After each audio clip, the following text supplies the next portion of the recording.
السلام عليكم ورحمة الله وبركاته. اعتذار ورسالة بنفس الوقت.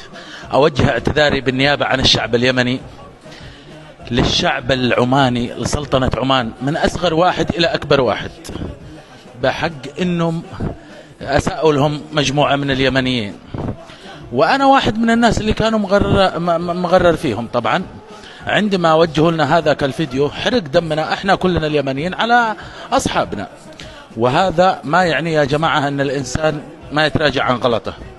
فهمتونا كيف؟ احنا كنا متسرعين، والشعب العماني كانوا شعب حكمة، شعب حكيم فعلا، لم يردوا على أحد. وإحنا نعتذر بشكل عام يعني لأخوتنا العمانيين اللي أسأنا لهم. تمام، هذا الاعتذار. والرسالة اللي حابب أوصلها للناس اللي يصطادوا في الماء العكر: الدولة الوحيدة اللي علاقتنا فيها كويسة هي عمان. الدولة الوحيدة اللي منعت أجواءها من الطيران يضرب من أجواءها هي عمان. الدولة الوحيدة اللي وقفت وعملت هدنة بين حكومة صنعاء والتحالف هي عمان. الدولة الوحيدة اللي فاتح المنافذ كلها هي عمان. فلكم مننا كل الحب وكل الاحترام.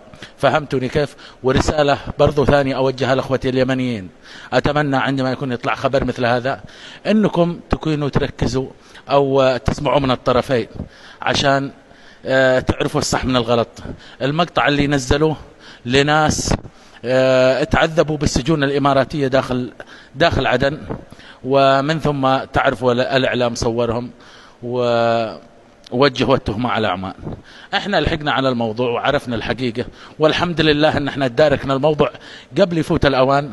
وبرجع وبقول لكم العمانيين: عز الله يعزكم، أنا أشهد أنكم تنحطوا على الجرح إبرة. وصلوا لهم هذا المقطع الفيديو. أنا أتمنى أنه يكون في تفاعل من الناس كلهم، مثل ما دخلنا وفتحنا